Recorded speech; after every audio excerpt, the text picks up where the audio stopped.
Fly chick coming through. Nice to meet you. Glad you came too. Like you said, when you know you got moves. You spit game and you know you spit.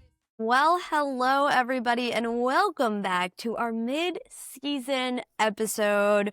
We're back full force. Yasmin is here, Daniela is here, I am here. Like, wow, this seems weird. Our schedules have been so insane. As you've seen, we've put out 2 solo episodes. So give us your feedback. Let us know if you're liking those or not.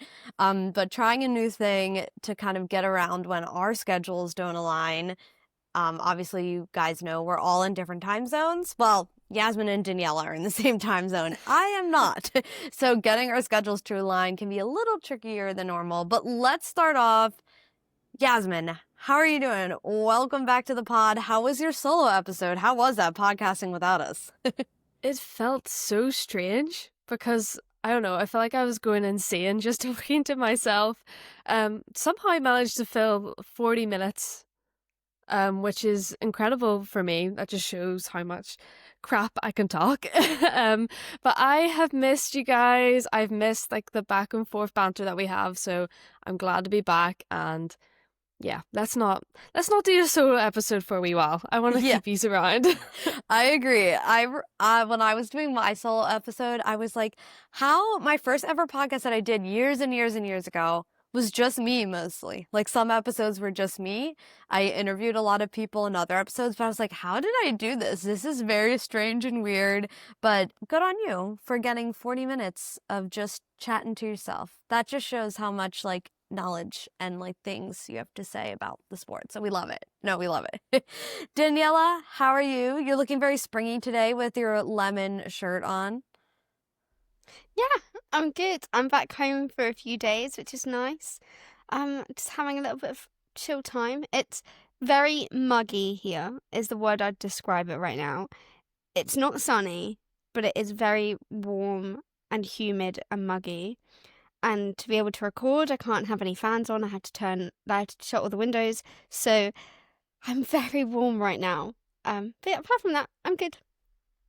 Yeah, I feel your pain. Every time I have to record, I have to turn off the fans and the air conditioning just to make sure it's quiet. But yeah, the weather is good here, so don't worry. I know how you feel. It's been very hot here in the U.S., specifically in the Northeast. So I feel your pain when it comes to the mugginess and the heat, for sure. But we're all here.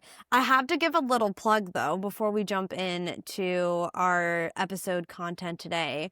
If you don't know, Grand Prix Girl is my business, and we're having a summer break sale right now, guys. So I'm wearing one of our pendants right now if you're watching us. But yeah, go check us out at grandprixgirl.com. Got some deals going on, some of our best deals of the year right now. 50% off Fernando Alonso pendant, which is what I'm wearing right now. So get ready for Christmas. I know it's crazy to think Christmas already, but we are almost in September, which is insane. We've got 2 more weeks of August, so you never know. But yeah, got deals going on this week, so go check it out at grandprixgirl.com. Okay, like I said, mid-season. Like we said, it's almost September. We got summer break right now in F1, so things are pretty quiet. Are you guys surprised that we haven't heard much noise from the paddock? Like, literally nothing. Is anyone else surprised by that as well?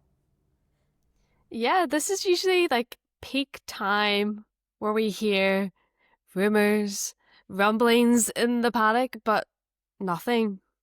Not even like, drama in like F1 drivers like love lives. Like I swear we usually hear it like something like that, even if there's bottom of the barrel, no drama, news, nothing. So yeah. I've kind of like forgotten about F1 this like past couple of weeks just because it has been just no drama at all. I feel the same. Like, where is silly season?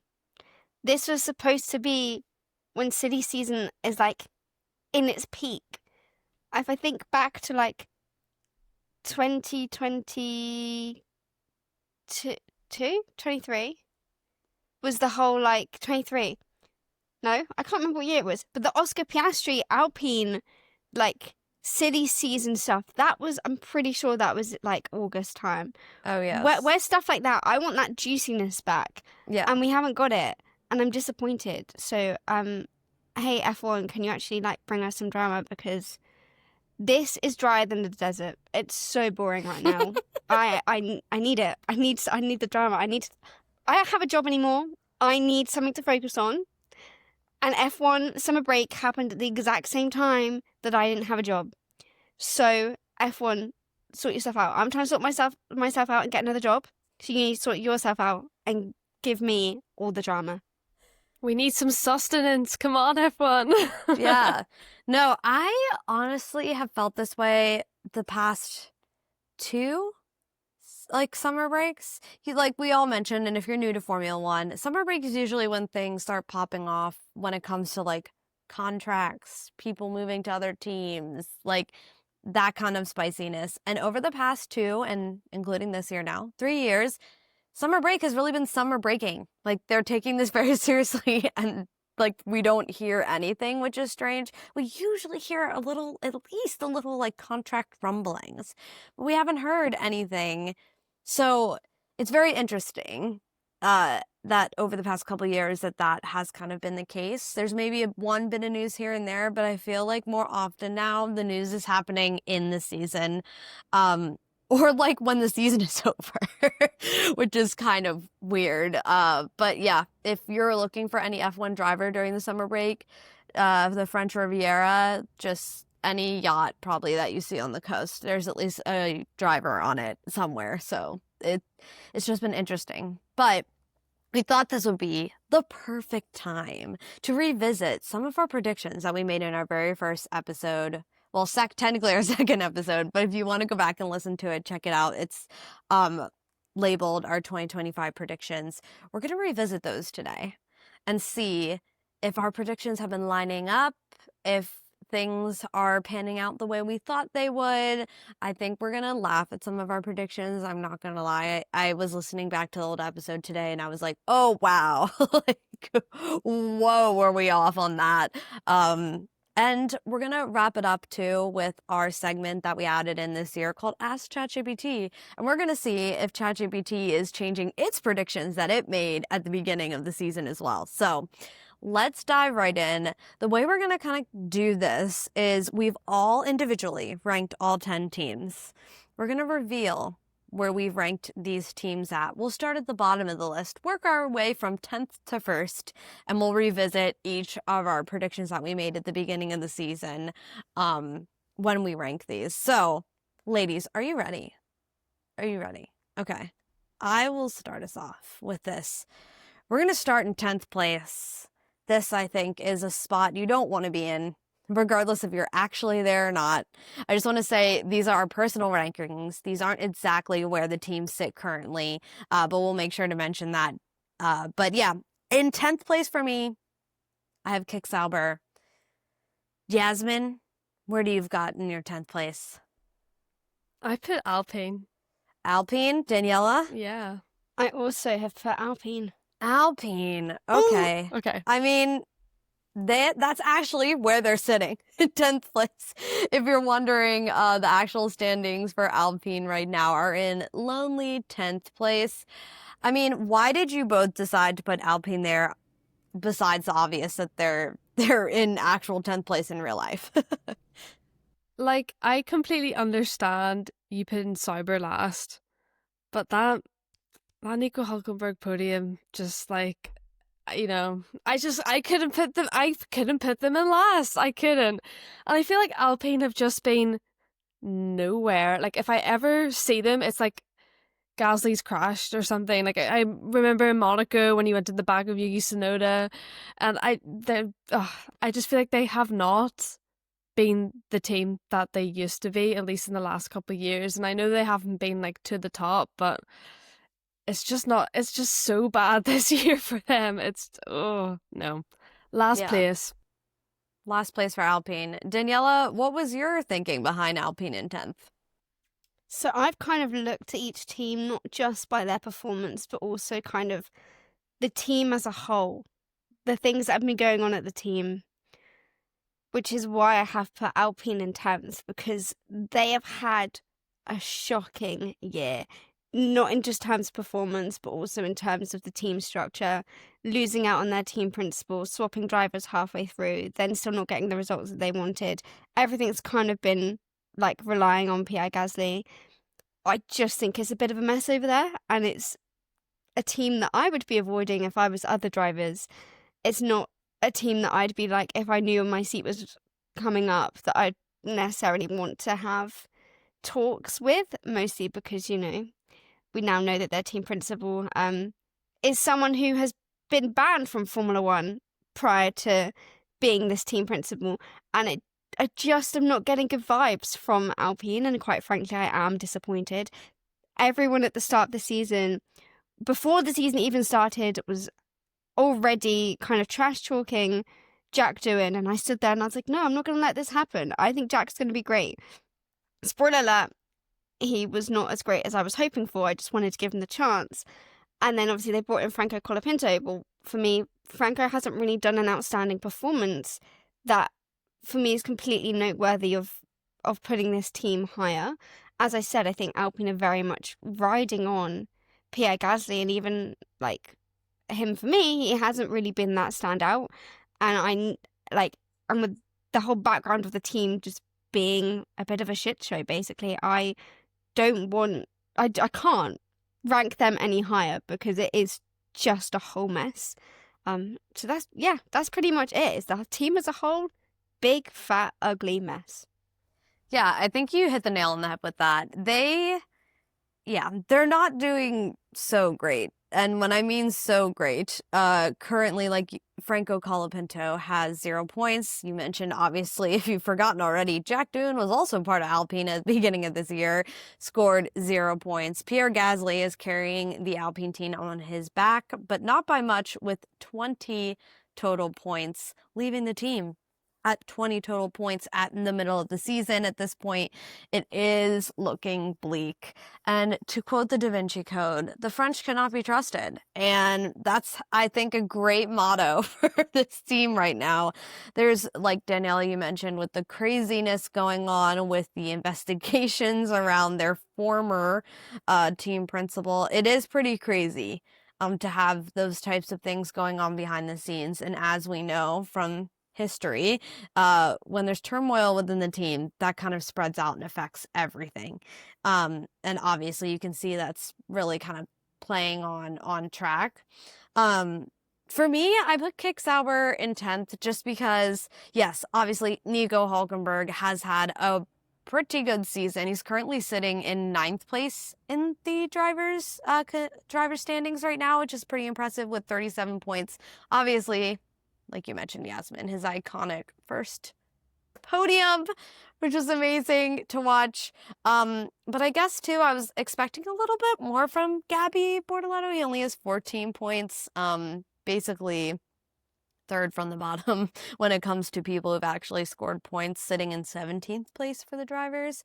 Yeah, I think the reason I put them there was the lackluster performance that I've seen there. Obviously, Hülkenberg is doing a good job, but he was doing that with the Haas as well. Like, he was putting that Haas in spots it shouldn't be. So it doesn't necessarily tell me that the car is doing super great. It's more just the driver that's pulling it there. But also, they're about to become Audi, and if they really want to kick it into high gear and like show up on track as this new team and a force to be reckoned with, I don't really see that coming to fruition with how things are playing out this year. So that's kind of why I put them in 10th. But Daniela, do we want to, since you both voted Alpine for 10th place, do we want to go over what all of our driver predictions were at the beginning of the season for Alpine? Yes, okay. So I will start with myself. And I have kind of touched on this already. So if you guys don't know what we're kind of talking about, at the start of the year, we chose for each team kind of the driver we thought would come out on top.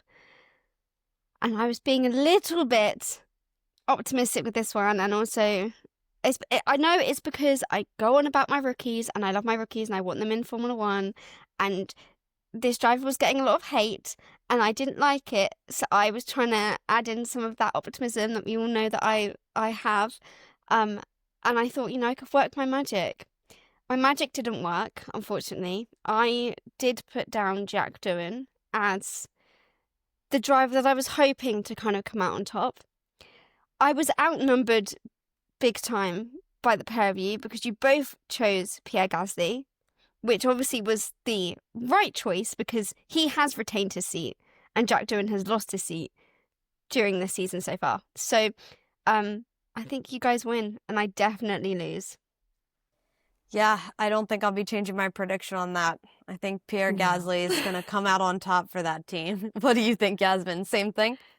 Yeah, same thing. But even if you look at the season as a whole, we've had 2 rookies beat, well, Liam Lawson kind of wasn't, but we had people just getting kicked out of seats and then being just shoved into them twice this season. And yeah, just thinking back, I would not have thought that Jack Doohan would be out of F1. I would have thought maybe a year, he'd be given a year and bad performance, whatever, but you just forget how cutthroat this sport is sometimes. Sorry, I was yawning. Not because of what you were saying, because Brianna apparently didn't get enough sleep last night. I agree with you on that. I have a question for both of you, since you're both putting Alpine in 10th here. Do you think Franco Colapinto will score any points in the remaining of the season, or do you think Pierre Gasly is going to take it the whole way? I think if they give him the opportunity to stay in that seat, I do expect him to score some points. I just don't know where Alpine are at and if they're going to decide, he's not coming back, we're going to choose another driver to replace him. It's just, I think everyone loved Franco when he was last season, and when he replaced Logan Sargent, everyone loved him and thought, this guy's brilliant, we need him in F1. And when he wasn't picked for this season, everyone was kind of disappointed and wanted him back. And then we've got him in and everyone's been like, oh, he's not as good as we all had thought. And partly I'd say that is kind of down to him. He has had quite a few crashes in the time in the races that he's been in this season. But I do have a little bit of hope that he will score some points. I only think it will be a handful. I don't think he will I don't even think he'll get more than 5, but I think he'll get something. Oof. I would love him to score some points, and hopefully he does. I think he'll get at least a couple. You have to, come on. But I don't think Flavio's going to want to keep him if there's not a single point this entire season, because we know what that man's like. He's cutthroat. He'll cheat for the sport. So I think Colapinto is probably feeling that pressure and needs to pick up his game for the rest of the season. I would hate to see another rookie be kicked out. Yeah, I think this goes to show you that it's not just the driver's performance, it also has to do with the car. I mean, obviously when Franco came in, he was driving Williams. Now he's in that Alpine.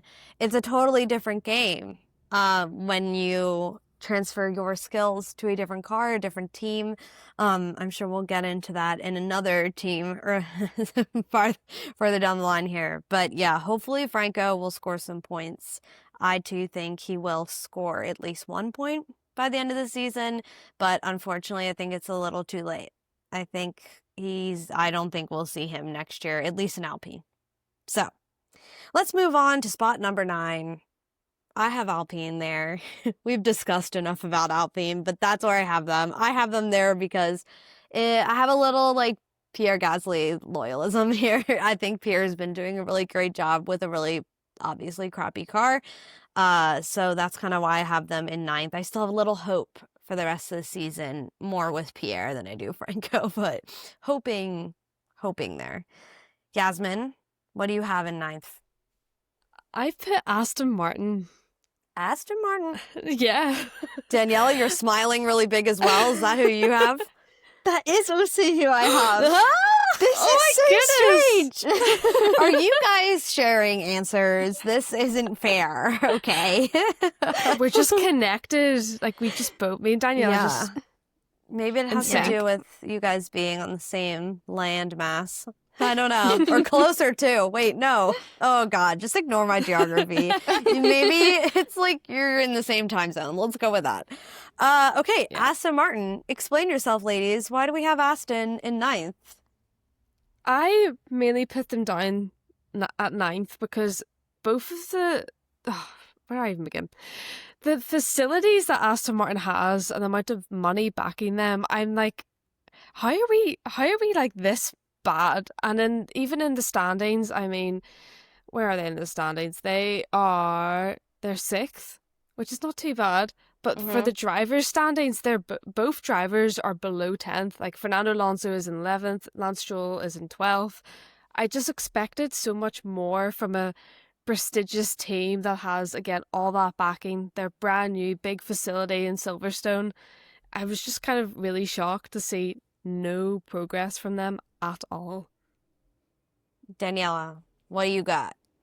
I pretty much feel the exact same as Yaz. Like, I drive past Aston Martin's HQ regularly, and I'm just disappointed because I'm like, that is so big. Like, they have a lot of money funded into them. They could be doing so much more. It doesn't help as well that they continuously have Lance Stroll in that second seat every single year. But aside from that, I also have been expecting more from Alonso. It took him multiple races before he scored a point, which I was very disappointed about at the start of the season, and I made that very clear on the podcast, and I was not happy with Alonso.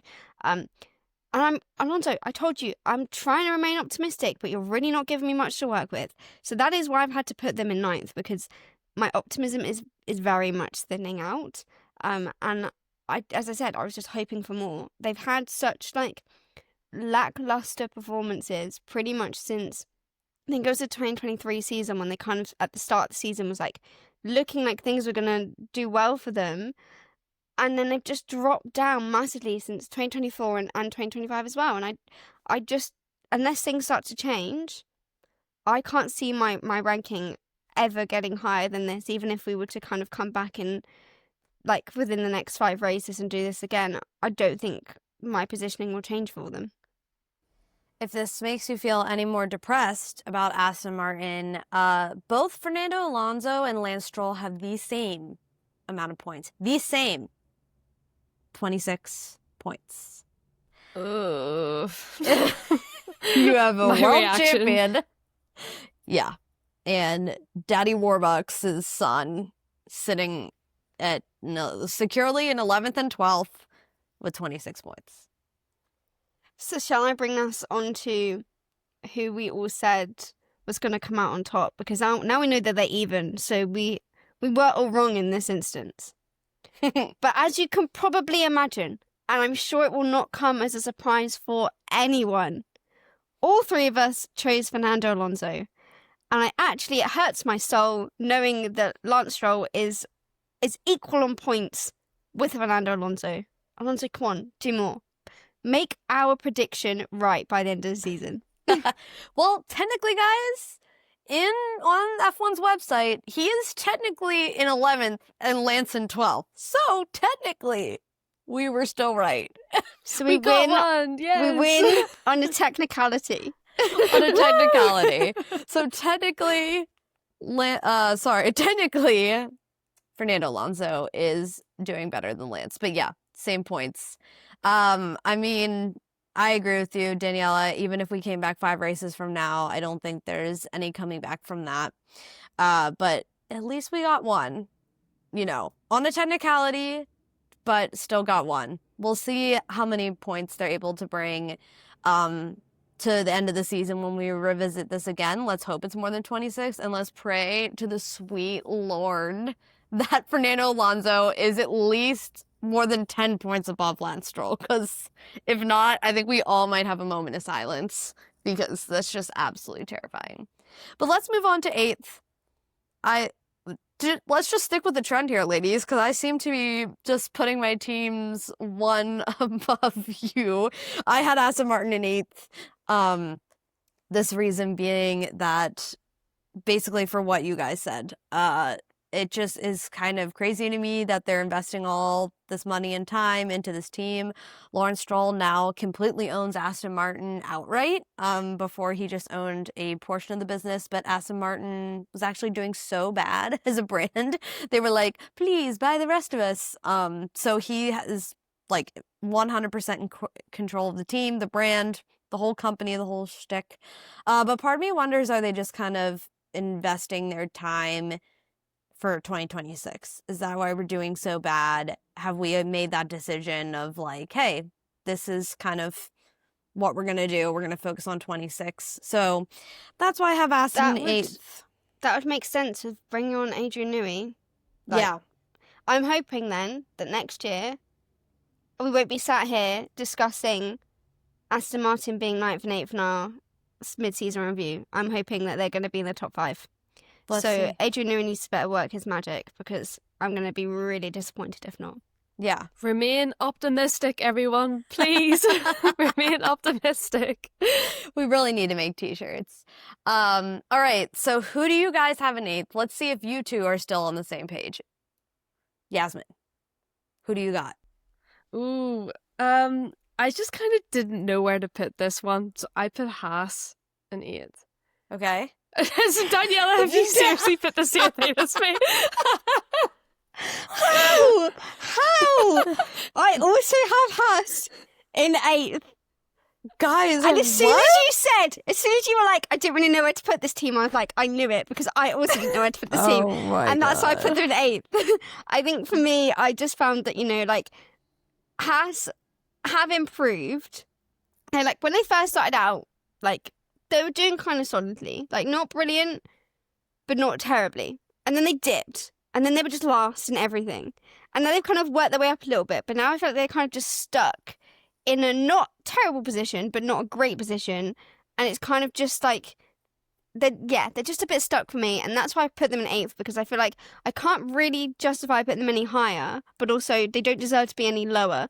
So 8th just felt like a good fit for them right now. I think we all had expectations for Ollie Behrman coming in, but also we had to kind of recognise that he is a rookie. I know that obviously he did quite well in the Ferrari last year, so people were like, oh my god, Ollie Behrman. But also we needed to establish here that, he is a rookie. It's his first full season. So that's kind of my main thing. And like, Esteban Ocon was hoping for a little bit more, didn't quite give me what I wanted, but also could have been a lot worse. He kind of ended his last season not great, and obviously left the season prior to the final round. And I think that meant that I kind of thought, is he going to come back like all guns blazing, feeling a little bit sorry for himself, but also being like, I want to show you that you can't walk all over me and that I can do this. And then ultimately felt like he didn't quite reach the point that I think he was like hoping for. Yeah, exactly. That's exactly how I've been feeling as well. They've just been a team kind of in limbo, I feel like, for so long. They're making a bit of progress, but not enough to really, they're just Haas. You just see them as Haas, that they don't really improve. And I really hope they do for 2026, because I would love to see the underdog win, but unfortunately, they're in my 8th place. Yeah, I think it's a team that has had so many ups and downs. I mean, in 2024, they finished in the constructors' standings with 58 points and in 7th place. And currently, right now, they're sitting at the bottom of the barrel in 9th with 35 points. So it's looking like they could maybe still gain a point or two. I mean, the bottom barrel people they're relatively close. We're all within like 10-ish, 15 points of each other, and they do have a chance right now to kind of maybe go from 9th to 8th if they try really hard and Alpine keeps on the trajectory that they've been going.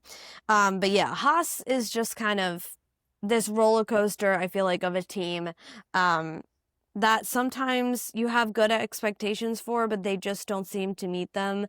Daniela, where did we have our Haas drivers at Okay. the beginning of the season? So one of us was correct, 2 of us were wrong.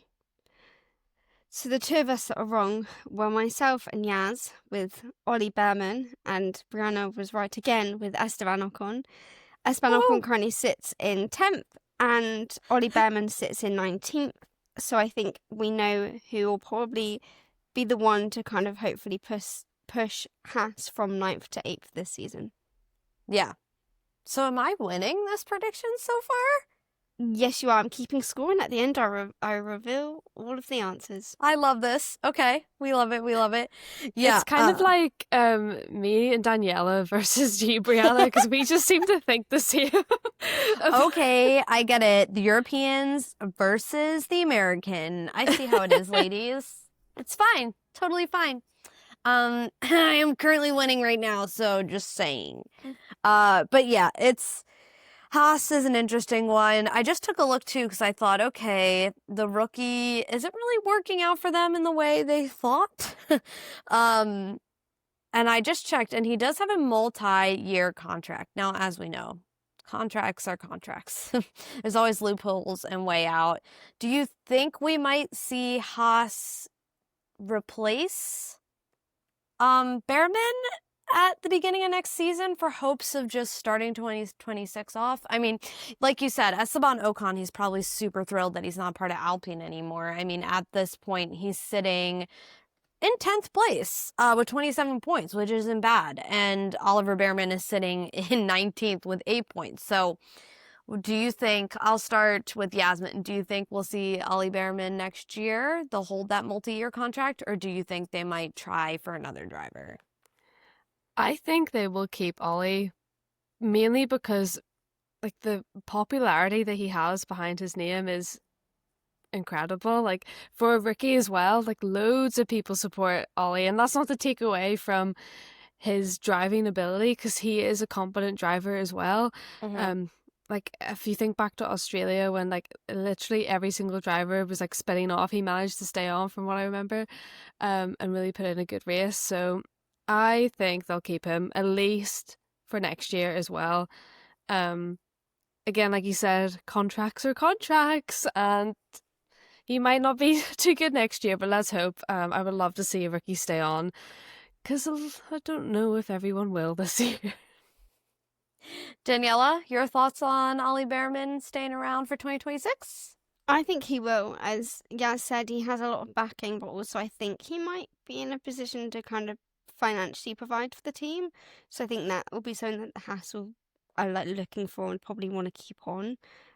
So I'd be shocked to see him go. I think they want to give him another year and then reassess at the end of 2026, obviously seeing how new regulations work and all that jazz. Yeah, I agree with you both. I think Ollie will be around at least for one more year. I think Haas isn't one to yank people out of seats because they don't have really the money to bring in new people in those seats. So I think they'll stick with him and hopefully see some more improvement toward the end of this season, and he'll be able to carry that into next year, even though the car will be changing. So you never know. You never know. All right, let's move on to 7th. I have Williams. Anybody else have Williams, or no? Just me again? Oh no, we're shaking our heads. Okay. We'll see if you two have the same person in 7th. Yasmin, who do you got? I put Sauber. Did you? No? Oh, we've got different. We're different. Okay. Boy, okay. All right.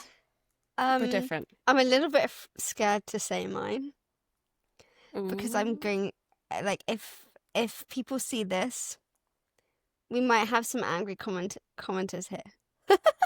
But Brain it. Let's go. I put Red Bull. Please don't shoot me. Wow. Not even in the top 5. Woo, you weren't joking. That is a hot take right there. I mean, we'll get to that in a second. But Yasmin, why did you put Kick Sauber in 7th? You know, I think they've improved a lot since last year. And like I mentioned, like Nico Hülkenberg on the podium just did something to my soul that I could not ignore. I could not put them last. And I know they're not going to be Kick Sauber for much longer, but even Gabriella, I think he's done really well this year. For being a rookie, I can't hate the man. I think he's put in a good performance. And I think Kick Sauber have done decently with like the car that they have. So, fair play. I give it to them. Yeah, and Kick Sauber is currently sitting in 7th. Daniela, but we gotta hear why you have Red Bull out of all the way in 7th for your personal rankings. Okay, I have kind of multiple reasonings. First of all, similarly to Alpine, with the fact that, you need a solid team, you need a solid base to be able to perform well. And if your team principal is being fired halfway through the season, alarm bells start ringing very loudly. And after last season, I thought, okay, Christian Horner, he needs out. He needs to be gone. They have now chosen for this moment to have happened. But halfway through the season, which I feel like, bit of a kind of controversial move from them. Everyone wanted it to happen, but also like kind of the wrong timing. So that for me was like a big part of it. But also just overall, I was expecting so much more in terms of performance from them. I know that when Liam Lawson was in that seat, I went into thinking that he was going to be a really strong competitor for Max. And they only gave him 2 races to prove that, and he didn't prove it. You've now had Yuki Tsunoda in that seat, and unfortunately, Yuki, for me, has not done enough. He's not been impressive, and that was what I was worried about when they put him in. I feel like he massively suits being at the sister team because he can then kind of almost lead the team and bring that team success, which is what he was doing and is very much what he's capable of. But then moving into that Red Bull, that's when things start to go wrong. And my fears definitely came true. I know that Max has obviously had some success this year, and I don't want to take that away from him at all. I just was expecting more from him and his performance. Some of his on-track movements have been appalling. We've talked about it before, dangerous driving, things that I do not like to see. He has done this year, and I have to take all of this into account. I'm not just taking in just the results and just where they're sitting in the championship. I'm taking everything, every small finer detail into my consideration when I was writing this. That's why I had to put Red Bull down there, because they have genuinely disappointed me. I wanted more from them. I wanted more from the driver duo as well, and I just haven't got that. And I'm starting to fear that, and I don't want to say that this is the end of Red Bull because I don't think it is, but I can see the team maybe starting to kind of fracture a little bit. There's some cracks there that's going on, and I wonder if they're going to start tumbling down the order a little bit. Yeah, it's been a lot for that team this year. Like you covered, the rookie change, Christian Horner leaving, the kind of just erratic driving from Max Verstappen, and kind of their fall from being at the top consistently. So yeah, there's a lot going on there, and Danielle, I think your reasoning for that makes a lot of sense. Like you said, you're taking everything into consideration with these, which I think makes a lot of sense why they would be out of your top 5 for sure. I put Williams in 7th just because I think I was really expecting more from them. They have been doing well this year, but I was hoping with Carlos Sainz in that second seat, Alex Albon, seasoned vet, at Williams, that we would really start to see them kind of climb this ladder. Right now they're sitting at 5th in the Constructors' Championship, which is a huge improvement though from 2024 where they were in 9th. So already good trajectory going on there. But where I start to this is what influenced me. We have Alex Albon sitting in the Drivers' Championship at 8th place, which is decent with 54 points. But then Carlos Sainz is all the way down in 16th with only 16 points. And I think this team, Williams, has the potential to be top 5 at this point, especially with Daniela, like you mentioned, the way Red Bull has been trending. And if they just need that second driver to really pull out the points like Alex is, I just think they could do more and be better. So that's why I have them in 7th right now. But yeah, we'll get more into Red Bull, I think, too, as this is the first time we've all kind of had different predictions here. So what did we have? Let me see. Do we want to discuss our Red Bull placings, or should we discuss Kick Sauber? Let's do Kick Sauber, because I already had Kick down farther down. So what were our predictions, Daniela, for driver battle at Kick Sauber? Well, I think we would all be correct with this one. We all chose Nico Hülkenberg. Wonderful. Well, I'm glad we were all in consensus for one. So that's positive. That's positive. All right, let's move on to place number 6. I have Haas in 6th. You two have already placed Haas. Where do we got, Yasmin? What do you got in your 6th place? I put Williams. Williams, okay. Yeah. Daniela? Brianna is going to hate me.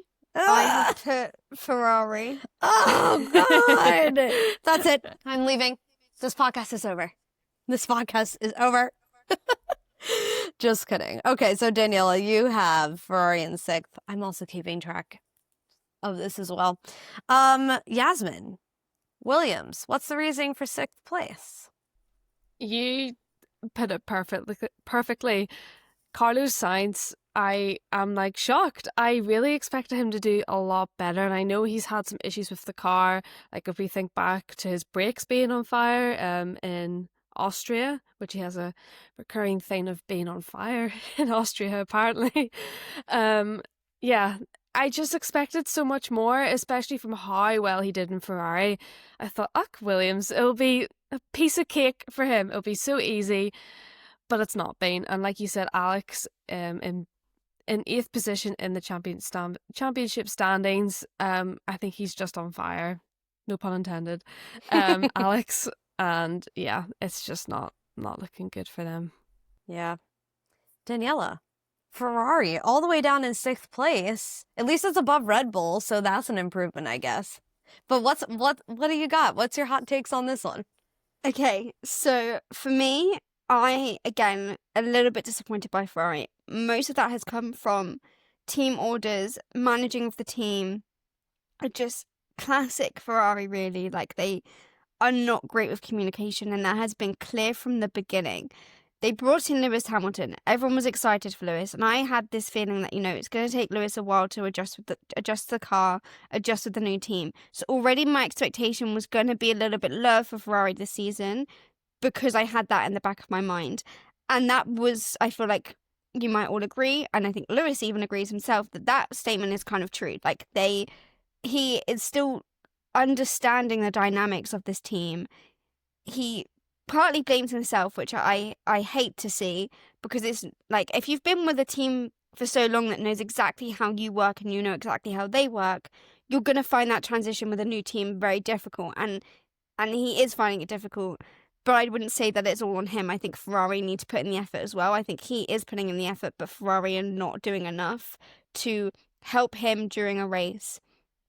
And the same with Charles, but Charles is used to it. He knows what he's doing, and he knows how to kind of make the best of a bad situation. But just overall, every race, I'm hoping more from Ferrari, and I'm not getting there. Like, even a couple races ago, with the last race, Charles could have had a podium, and he didn't. Like, he was on track to being on that podium, and he didn't get it. Ferrari messed up again. And when they keep making these same mistakes, and this isn't just for this year, Ferrari have been like this for multiple years now, and I just can't take it anymore, that I physically cannot rank them higher because of the amount of mistakes that them as a team make when their drivers are trying so hard, so unbelievably hard, like to the point where sometimes they have to make their own strategy calls because Ferrari have messed up so badly. And both Lewis and Charles are both frustrated that I was like, for me, I'm the word I would use is disappointed, because I thought that maybe bringing Lewis in, they were going to have to adapt to his style, and that might change the communication at that team. And it hasn't. I'd say it probably has even got worse at this point. If they want to be higher, if they want to be getting race wins, they need to sort out the communication. It is unbelievably terrible, and I thought by now they'd understand that. They are a team that have been in this from day one of Formula One being created in 1950, and yet they still cannot sort themselves out. Yes, they've been successful in the past, but why are they not successful right now? I genuinely believe it does come down to this communication, and this is their biggest fault that I just can't look past. All very good reasons. And as a Ferrari fan, I agree with you on the whole like communication aspect. But if there's one thing Ferrari has proven over the decades of being a part of Formula One is Ferrari will do what they want to do. And they will keep to the old ways for even if it's killing them. And I'm sure we'll get into this a little bit more because I think Yasmin and I have Ferrari ranked just a tad bit higher than Daniela. But we love it, Daniela. I think like everything you're saying, I'm resonating with a lot. Like I'm shaking my head if like a lot of the times that you're saying these things. Even though I'm a diehard Ferrari fan, I agree with you on a lot of these points. And I think it makes total sense why you put them in sixth. Does it hurt my heart? Yes. Yes, it does. Do I agree with you on a lot of those points? Absolutely. Maybe I'm in denial? Probably. So we'll see where Yasmin and I have Ferrari later on. But since Williams has been mentioned twice now, Daniela, what were all three of our predictions for the Williams team? Guys, I have to announce that we were all in fact incorrect. We all said Carlos Sainz. Wow. Did we? We did. Man, expectations. He's really not meeting them. Ooh. Yikes. So that was a big old swing and a mix for us on the Williams. But yeah. All right. That was at least we all agreed that we would lose on Williams.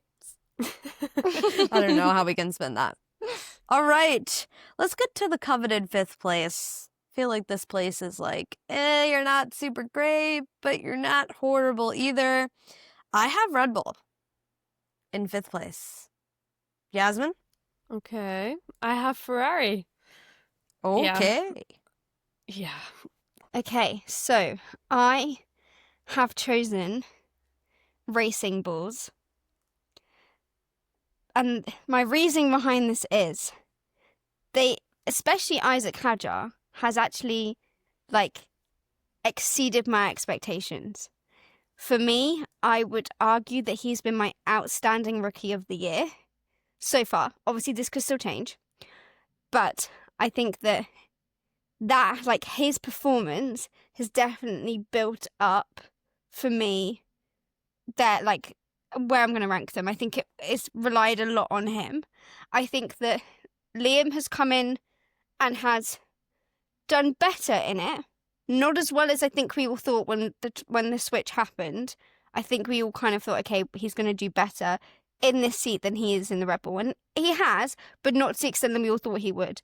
But I think taking into account kind of both their performances, and I would say that for the most part, it's been quite consistent. There have been times where it's fluctuated a little bit, but I would say the consistency here is what has led me to this prediction of, I actually trust that they're going to do a good job and kind of have a pretty decent season, which I think if you'd said at the start of the year when everything was a little bit hickledy-pickledy with Red Bull and Racing Bulls switching stuff, and even now with team principles changing and all of this stuff, I think that they have been able to kind of deal with all of that in a better way than Red Bull have, which is why I have ranked them higher than Red Bull. But I can understand that this, for a lot of people, is very controversial.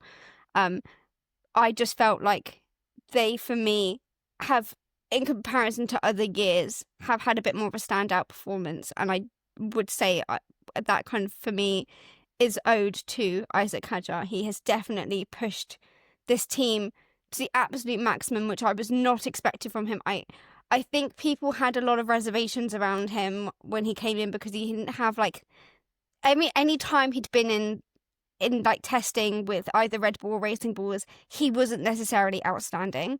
And I think people were kind of is he really going to be that good? But actually for me, he has definitely exceeded those expectations, and I've come out feeling halfway through the season like, wow, okay, this is someone that we all should have probably paid attention to earlier on, and now here he is doing his thing, and has, from in my opinion, pushed that team from being quite like bottom of the middle pack towards the bottom to, I would say, like middle to top for me personally.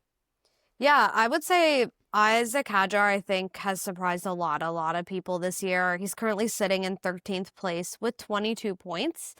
And I think he's done an outstanding job at that team. If you look at where he started in the beginning of the year, crashing out in the first race of the year, you would have thought, oh boy, like this isn't looking good. But he's really been able just to kind of shake that off and just continue to deliver points for the team, which I think is that's what everyone teams want, delivering points and the consistency. And he seemed to really be able to kind of capitalize on both. Yeah, as you put Ferrari in 5th, what's your reasoning of putting kind of Ferrari in the middle of the pack here when it comes to teams? You know, Ferrari was another one of those teams. I'm like, I could put you at the bottom because you piss me off so much. So I stuck them in 5th. I just, like, you know, like we were talking about, I think it's really embarrassing for a team that is so, well, that carries themselves with such prestige to be like making these rookie errors of like team strategy. Like, Charles Leclerc, you need therapy, man, for real. And it's because of the trauma that you go through with Ferrari. I mean, every time they get close, I mean, had pole position and lost it due to strategy. I just think it's unacceptable. And, you know, I feel bad for Lewis Hamilton. I mean, he does have 109 points. He's only 6th in the driver standings, which is still good.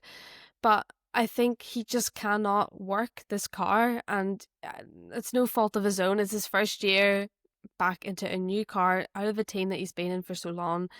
So, yeah, I just think Ferrari are at that, like, if you just picked up your strategy, man, we would be battling. We'd be proper battling with the McLarens, and that's what I want to see. Like, come on, please. So that even though they're 2nd in the constructors, I think that they are like 5th in my book. They need to, come on, step it up a wee bit. Come on. Ouch. Yeah, I mean, Ferrari's Ferrari. What can you say? They just are. I obviously have them a little higher than you guys do. What were our driver predictions, Daniela, for Ferrari, since both of you have mentioned them already? Okay. And this was all like a little bit of a mixture. So, I said Charles Leclerc, Yaz said Lewis Hamilton, and Brianna, no surprise to anyone, you also said Charles Leclerc. So that means 2 out of 3 of us got points. Yes, Charles Leclerc currently sitting in 5th place in the driver's standings with 151 points. Lewis actually closer to him than I thought in my mind. He's in 6th place with 109. So, yeah, I mean, we've talked a lot about Ferrari. You two already had them listed. For me, yeah, it's just for all the reasons you guys have mentioned. I did kind of think, though, that this year was going to be a rough one for the one half of garage for Ferrari, cough, Lewis Hamilton, and that is 100% coming to fruition. I knew that was going to happen. Like, you're coming into not just a new team, for being at another team for so long, but Ferrari is just literally its own beast. It is different from every single team on that grid. It always has been since the dawn of time. And I knew it was going to be rough goings, a rude awakening for Lewis Hamilton, if you will. And that's proven pretty true. So let's get out of our bottom 5 teams and let's move into the final 4. In 4th place, I have V-Carb in 4th place. Yasmin? I have the Racing Bulls as well. Okay. I have another controversial pick, but I have put Kick Sauber. Okay. Oh, that's right. I know. I was just looking at my list and I was like, I think I forgot to write down Daniela, who she had for, what place she had for Kick Sauber. And no, you actually have them all the way up in 4th place. Explain yourself. Well, I think for me that they exceeded expectations. This is a team that, even when before they were Kick Sauber, Stake, whatever the hell their name is, because I still to this day don't know what to call them. Before this one, even when they were Alfa Romeo, they were just a team that I just felt never ever shined. They were always so far down the back of the grid. They never had an outstanding performance. They never ever really seemed to kind of break through into the top 10 in terms of points in a race. But this year, they have done more than I thought. And I will say that a lot of this is riding on Nico Hülkenberg's podium at Silverstone. And I know that's a little bit biased because that for me was a very special moment. Getting to witness that on my F1 debut was pretty special. But it's just for me like a core memory that I'm never going to forget. And I knew that Nico was going to do well, but even still, I wasn't expecting it to be this well. Like I genuinely kind of had written them off to being at the back of the grid. And that's why I've had to put them higher, because they did better than I thought. And even looking at Gabby, I won't lie, I was not expecting him to score a single point. Not because I didn't think he had the talent, but because of how bad that car is. And so the fact that the pair of them have been able to push it and come home with points, especially a podium at Silverstone, I'm like, for me, that is why I've had to put them in 4th, because if you honestly told me at the start of the season that Nico Hülkenberg was going to get a podium, would never, like, honestly would have placed bets on him never getting a podium in his life.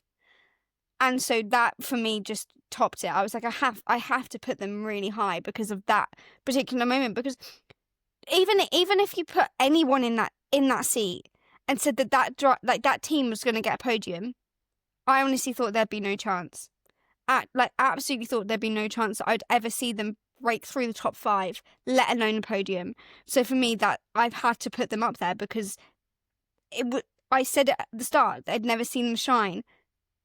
I have now seen them shine, and I hope that this will continue. I'm not saying they're going to get podiums consistently, but I'm expecting for the second half of the season that they're going to have some more points. Yeah, I mean, again, you're making me rethink some of mine, because I'm like, yeah, you're right. Like, they have been able both to bring home points. Obviously, a podium for that team. I agree with you. I would have never pegged that as on my F1 bingo card, let alone VCarb, being on the podium, let alone Nico Hülkenberg being on the podium. But yeah, they have had a quite successful year, seeing that they ended the year in 10th last year and they're in 7th mid-season now. So we could see if this trajectory continues for Kick Sauber, or if they kind of drop off at the end. Yaz, you and me both have VCarb here. What was your thinking behind putting them in 4th place? I just think they've had like such a turbulent year, and I mean that as in like Yuki Tsunoda going to Red Bull, then Liam Lawson went to Red Bull, but then he came back and got fired after 2 races, and then came back, and then to have a rookie as well in the team. Like, I know that, they're only 8th in the constructors, Isaac's only 13th in the championship driver standings, and Liam is only 15th. But I still think that they put in a good performance, and they've held themselves like so well. And then put on top of all this, having their team principal change, I think they've just had such a turbulent year. They still managed to get points. They can still do a strategy unlike Ferrari. And they're just, I just kind of have to give it to them, because I think, they should be at like 0 points right now with like just how messy their like outside kind of paddock has been. So yeah, well done, Racing Bulls. Yeah, I think for me, they've really stood out. I wasn't expecting much for them, having like Isaac, a rookie in the team, and then with all the turbulence they've had with Yuki going Red Bull, like the whole thing, and then Liam coming, not just like the changes, but the specific type of changes, like Liam coming from Red Bull to VCarb, basically getting demoted, like that. I thought for sure we would see him kind of drop off. after that, and he's actually been able to still put in some good results, and that was really impressive to me to see Liam not just completely be like, screw this team, I'm out of here, I'm not going to produce anything. He's been really a good sport about it all, to be honest with you. And they've impressed me with their performance this year, with Isaac Hadjar specifically as well, like I mentioned. So that's why I've got him in fourth above their mothership, Red Bull. So let's all note that here. We have V-Carb above Red Bull at this point. So I also heard, during the season, people like, oh, Isaac, are you going to replace, will he be the next Red Bull driver? It'll be interesting to see. From the rumors that I've heard, the one thing that I have heard over summer break is that Yuki Tsunoda has that seat on lock because of Honda's deal with Red Bull. They're basically saying, if Yuki's in that seat, we'll give you a real fat discount on that engine. And that seems to be kind of playing a big part in why they might keep Yuki Tsunoda, even though his performance has been pretty horrible since he's gotten into that car, but whose performance has been good in that car, really? Let's be honest. So I don't know if he's to blame or not. All right, top three, here we go. Third place, I've got Mercedes. Yasmin. I have Red Bull. Okay. Yeah. I have Williams. Williams. Okay. All right, Yasmin. Why do you've got Red Bull in third place here? I'm kind of forgetting putting them here. I think I should have put them lower. Yeah. It's been a season for them. I guess I'm kind of holding on to the fact that, Max Verstappen has still been able to kind of have those battles and really kind of try and get those points. He has had some wins this season, whether it's through sprint or in an actual race. But then I'm kind of thinking about all like the dirty moves he's done, and him and George, just kind of everything. And then if you think about that team as well, I'm just surprised that they're so high up in the constructors still. I think they're third in the constructors. So I guess I was kind of like, oh, they're still managing, even though all the pressure is kind of on one driver. But yeah, now that I'm thinking about it, I think they should have been lower, just because that team's a mess, a real toxic environment. Yeah. Isn't it funny? Yeah, it's funny how we just are influencing each other as we're going along. Because I felt the same way. I'm like, oh wait, after I've heard your guys' arguments, I'm like, maybe I should have put them lower. Yeah, Red Bull, you gotta change quickly, man, because that team is going down the gutter. Moving on. Daniela, Williams in third place. Give us a scoop. So, as I said at the start, I'm looking at this from a wider perspective. I'm not just looking at just complete on-track performance, because if I was, it would be the exact same standings as it is in the constructors' standings that are on the F1 website. So, for me, Williams have been, specifically at the start of the season, pretty incredible. This is the best season I think that they've had since, I want to say 2016, but that might be incorrect. But for a long time, that this is the best that they have done, especially at the start of the season. Now, yes, they did back off, but I know that I am slightly biased because I am a Williams fan, but I genuinely believe that this, if you had told me this 5 years ago, we'd be kind of seeing this resurgence from Williams. I would have been really shocked, because they were a team that was struggling so much, and they deserved to kind of showcase their talent. And I do think that despite, Carlos not being where we were expecting him to be, I think that he has done what he can with the car. And I know that there have been times where he has not had the best result. He's had a few crashes. Things haven't looked completely strong on his part. But overall, I think he has kind of dealt with the difficulties of the car quite well. So has Alex Albon. I think Alex suits being at Williams really, really well. He definitely knows how to manage the car, but also how to deal with the team. And I think that if I was in James Vowles' position, and I do believe that James Vowles himself is probably thinking this too, I'd be quite happy with the performance of my drivers. Even though, they're not getting podiums, they're not winning races, they're still giving everything that they can and still coming home with decent points. And when you look back at this team's kind of performance over the last decade, this is a time where they're genuinely looking strong, and that's something that I've really considered with this because I want to showcase that, you don't have to be out there winning races to be at the top. Like, it comes from many different factors. And I think one great thing about Williams is their structure as a team.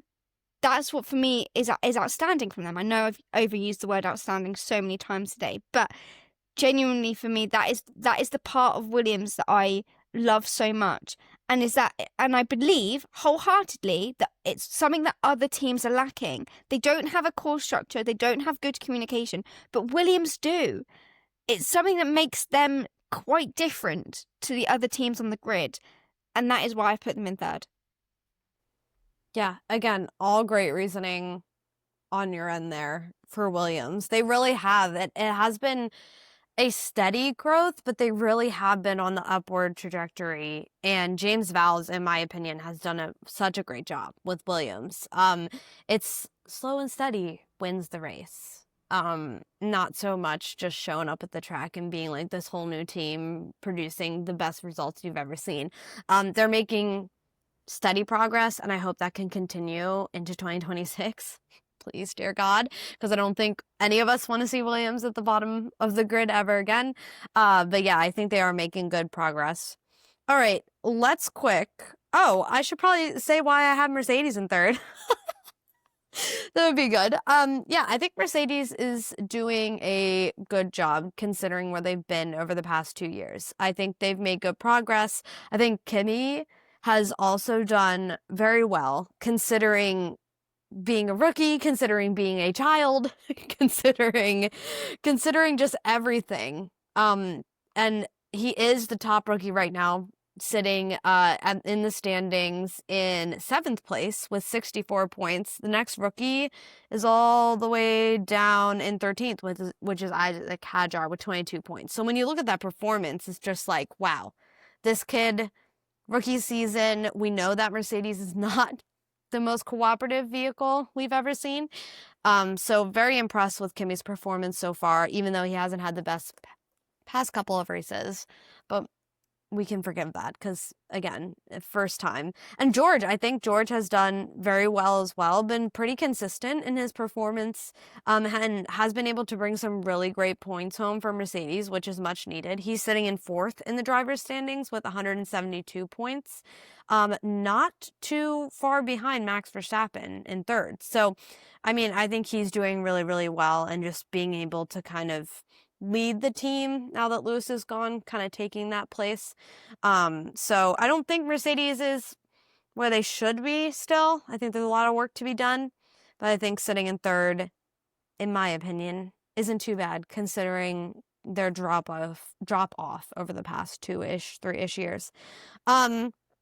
Let's go through where we thought Red Bull would be and where we thought V-Carb would be, are where we had everybody at the beginning of the season. Danielle, I feel like we got to do these two together because obviously we've had some driver switcheroos. Yes. So, for Red Bull, both myself and Yaz said Max Verstappen. Verona, you said Liam Lawson. For V-Carb, all 3 of us were completely incorrect because we all said Yuki Tsunoda, and he switched teams. Dang it. Well, at least you guys got one. Wow, I was really hopeful there. I think that was Brianna's attempt at a hot take. I don't know. I thought Max having a baby might just put him over the edge. Who knows? All right, let's go to our last 2 places. 2nd place, I have, no surprise, Ferrari. Yasmin? Okay. I have Mercedes. I Mercedes? also have Mercedes. Ah, Twined. yes, and Daniela back at it again. Okay, so why do you both have Mercedes? Daniela, let's start with you. So, overall, I think their performance has been pretty strong. The only things that I kept moving Mercedes around because I wasn't 100% sure where I wanted to put them, because the thing that was in the back of my mind was, I know that Kimi has done very well for a rookie, and he's come in and he has got a really strong car, which has definitely helped. The only thing is, I'd say since, I want to say around Imola, things have started to kind of go downhill for him. And that made me be like, oh, I don't know where I'm going to put them. But then also I've like reflected on George's performance, and I think that he's done pretty well. I think Mercedes as a team have adapted a lot better in comparison to Ferrari with bringing on a new driver, especially a rookie, and kind of transitioning George into that like number one lead driver. So that for me kind of solidified them being in second, because I just felt like if we do compare them to Ferrari, we've kind of been dealt the same kind of cards in that way. They definitely handle the situation a lot better, and I think that has been evident in their on-track performance. The management style has all worked out quite well. Obviously, we know that they have Toto Wolff, who has proven himself time and time again as team principal. So I think that every kind of component that creates Mercedes, for me, felt quite positive.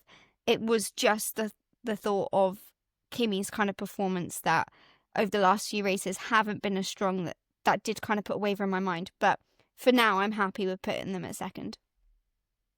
Yes. Are you happy with putting Mercedes in second? You know what, I am. I think, going into the season, I thought, I don't know if George would be a good leader. I don't know if he would, try and push Antonelli out in a way. I was just very, very feeling very much that, George wants to really make his mark and would want to help Antonelli, but I do think they make a good pair. And Antonelli's just done incredible for, again, his first season in F1, and he's like 18. What? It still baffles my brain that he is so young and so professional as well. So I've really got to give it to him. And yeah, I think Mercedes are really going to bring it next year. I think they're going to be the one to watch. So, Oh, you heard it first. Wow, some 2026 predictions there in there. Daniela, where did we all have Mercedes for drivers? We were all the same on this one, and we all chose George Russell. Wonderful. Well, look at us agreeing on one thing. Prediction still stands, so we'll see how that goes and where that ends up. All right, last but not least, the coveted number one spot, which I think is obvious by now who's going to get it for all three of us. That would be McLaren. I mean, wow, no surprise, to be honest with you, that we all picked McLaren. Not only are they actually first in the drivers and constructors standings right now, but first in our hearts and in our minds. I mean, I'll let you two speak to more your thoughts on this, but just for me, really quickly, just well done. I think they have just been doing so well this season, not just with one driver, with both. They're one of the only teams that both drivers are full speed ahead, producing consistency, producing points, so much so that the battles they brought us on track have been so much fun to watch this season, and how close they are. I think for me, really why they're number one in my eyes is last year we saw them kind of surprisingly up here at the top, and we saw them starting to make some mistakes. And this year I think they've just ironed that out completely.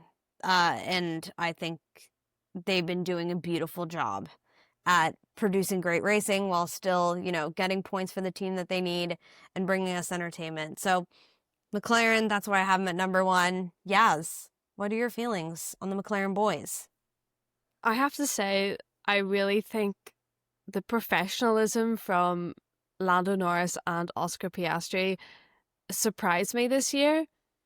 Because when you're so close together, I mean, at the minute they have 9 points separating them from the lead, and they're able to have these incredible battles, but still keep the professionalism, not, have it where they're do like a Nico Rosberg and Lewis Hamilton, where they're crashing into each other.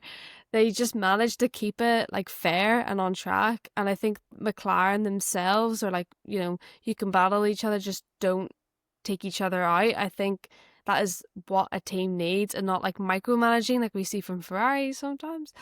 I really do think McLaren just have it down, like from their car to the drivers. It's just like a match made in heaven. So they deserve P1 in my books, and whether it's Lando that wins the drivers or Oscar, both of them deserve it so much. So I really don't have too much complaints to say when it comes to McLaren. Yeah, I mean, that's still up in the air. Oscar, right now, mid-season, sitting in first in the Drivers' Championships with 284 points. Lando is sitting in second, not too far behind him with 275 points. So that race between the two of them is still very close. No one is close to them. Max Verstappen's in third with 187, so that's going to take a straight-up miracle. But it's still close, which makes it interesting. Daniela, what's the scoop for you? I think you both kind of you both have kind of said what I've wanted to say. Brianna, you kind of touched on this, but last year the no rules situation with McLaren made me very nervous for this season. But they have definitely navigated this a whole lot better than they did last year. And Yaz, you also touched on this. I was afraid of Brosades 2.0, and as you said, that the maturity and the professionalism from both drivers have meant that even though we've had some great on-track battles and we did have one little collision in Canada, that wasn't really like them out to get each other. That was more a little bit of an accident. And I'm just glad that we are still getting really great moments from them racing, but it's not turning into this whole drama-filled fiasco that could lose them, either one of them getting the Drivers' Championship and them losing out on the Constructors' Championship. I think together as a pairing, they're both very solid, but also the team as a whole has definitely made a step up this year, and that's why, frankly, for me, I put them at number 1. Going on to our predictions. Now, 2 of us were correct, 1 of us was wrong. Again, Yaz and I were both on the same wavelength. We both put Oscar Piastri, and Brianna, you put Lando Norris. Listen, is it really wrong, though? Because they're so close. That's true. That's very true. No, it's definitely a loss. But, I mean, it could turn into a win for me. That's what I love about this, is, like, we've got so much going on here. I mean, all of your points are 100% valid, and I'm excited to see this continue. I think we haven't had a long time. It's been a long time, I mean, since we've had like a real true like head-to-head race here. And even though it is between 2 teammates, I think that makes it even more interesting.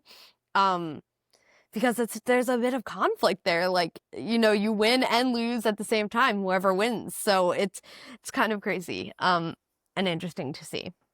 So, Daniela, do we have a mid-season predictions winner? Based off of our... Wow. Things could change because we still have one final part that I'm going to talk about now really quickly. We also came up with predictions of who was going to be leading the Drivers' Championship and who was going to be leading the Constructors' Championship. So, ChatGPT, so we'll start off with them. They said Max Verstappen to be the driver in the lead and Red Bull to be in leader constructors. So obviously they get 0 points. Ooh. Yaz, you said Oscar Piastri for driver champion and Ferrari for constructors. So you will get 1 point. Okay. Brianna, you said Lando Norris for driver. So no points for that one. And Ferrari for constructor. So no points. And I said Oscar Piastri and McLaren. So Shut I up. get 5 points. So, Okay. in a dramatic turn of events, in third place is Brianna with 6 points. In second place is Yaz with 7 points. And in first place is me with 8 points. And to begin with, I was losing by a landslide. You both were massively in the lead. Brianna, you were first. Yaz, you were second. And I was so far behind. And then somehow I turned it around and I won. I mean, well done. Well done. I mean, this right here feels like old school Top Gear where they would do the challenges and then start to give points. This is what this feels like. So on that bombshell,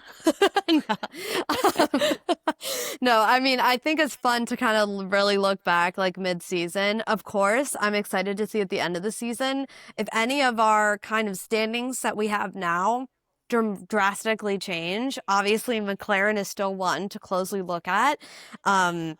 I don't think any of our, the only thing that really looks like can make a big change now is the Lando Oscar situation. And obviously there are some teams that could definitely just have a killer end of the season and really bring it home and surprise us all. So we will see. We will see what happens. And I'm happy to hear that ChatGPT is 100% probably not predicting anything correctly because, like I said in that first episode, if it did predict the championship and the constructor winners accurately, I would probably be very scared. So, but that was like 4 ChatGPT versions ago. So I don't know. Maybe the new ChatGPT 5 has gotten smarter, but we'll find out. We'll find out. But that is our episode for today, guys. I hope you enjoyed our mid-season recap, and we will see you on the next episode in the Fast Lane. Bye-bye. Hello, fly chick coming through. Nice to meet you, glad you came too. Like your style when you know